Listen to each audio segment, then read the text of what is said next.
Well, there's a surface contradiction for sure. And I think this is, again, one of the more difficult ones in the Gospels. So in um, Matthew, they, she gives birth and Jesus is born in Bethlehem. Then Joseph gets warned in a dream. They go to Egypt, allegedly for about two years. Then um, Herod dies. Herod the Great dies.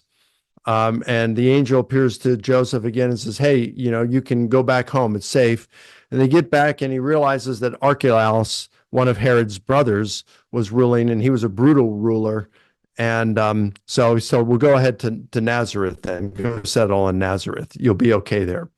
That's Matthew. In Luke, you have Jesus born in Bethlehem. And then when the days of purification are up, which is about 40 days, I think it was. Excuse me. They go to the temple in Jerusalem, and Jesus is dedicated there. And then it says they left from there and went and settled in Nazareth. Well, what happened to the trip to Egypt? It's not mentioned. So if I had to guess what's going on here is Luke just really saw no need for it. Matthew wanted to use it because he wanted to Matthew wanted to include it because he wanted to say this was a fulfillment of prophecy that out of Egypt I called my son, which the Old Testament is referring to God releasing the Jews from their slavery in Egypt. But Matthew is repurposing it here as a prophecy about Jesus coming out of Egypt. But for Luke, that just doesn't matter. And so I think he just compresses the timeline here and skips the trip to Egypt and has them go from the dedication in the temple to Nazareth. I think the dedication in the temple happened, but Matthew just did not see that as important. He wanted to focus on the trip to Egypt, so he omits it. And historians omit other things all the time that they don't see as important for what they're trying to accomplish. So Matthew omits the dedication, Luke omits the trip to Egypt. But admittedly, this is one of the more difficult ones in the New Testament.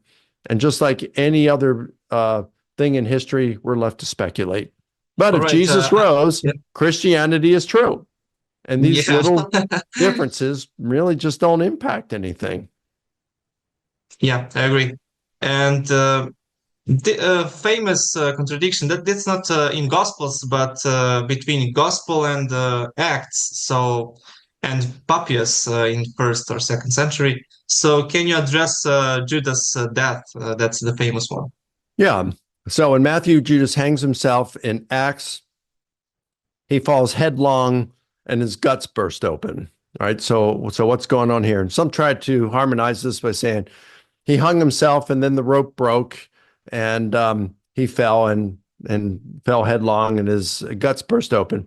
But let's say you hanged yourself and then the rope broke or the branch broke. What's going to hit the ground first? Your butt. You're not going to fall headlong. You're going to fall butt long. So it's like, well, I'm not sure that works. Well, maybe he hit a part of the slope and then he goes headlong down the rest of the way. Again, this is just really just kind of force the text. For a while, I thought, well, maybe a plausible explanation when you look at the Greek term that's used there for falling headlong, it's also used in a way to describe. It's also used throughout the biblical texts in the Old Testament to describe the fall of, let's say, a career. Like, the pastor's ministry took a dive when it was discovered that he had an affair with his secretary, right? Taking a dive. Well, it's like falling headlong. It's kind of used in that sense on one occasion or more in the Old Testament. So I thought, well, maybe it's to say that he hung himself, and then in Acts it's just saying, Judas's life took a dive. It fell headlong, and just kind of a figure of speech. That was a bit of a stretch, but I thought, well, maybe that's a plausible explanation. Otherwise, it could be a contradiction. But a friend of mine named Sharon, she suggested something to me that she had read, and I thought, Wow, now that makes sense. You know, Luke, on occasion, he skips things. So, for example, in Luke chapter 9, verse 51, it says, when the days were approaching for Jesus's ascension, he was determined to go to Jerusalem. Now, it doesn't mention Jesus' death or resurrection. It just mentions his ascension there. It goes straight to his ascension. Now, Luke obviously knows about Jesus's death and resurrection, but he doesn't mention them there. He skips them.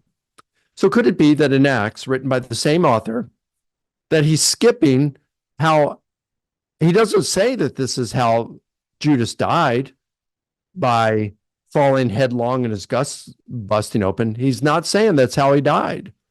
So could he just be skipping to the burial of Judas? That he had been taken down from the tree where he hung himself. By this time, his body's been up there for a little bit. His body's bloated and decomposing.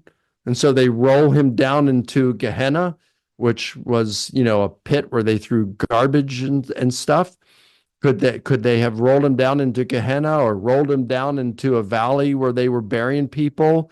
And while they rolled him down into that valley, his decomposing, bloated body burst open? Could that be?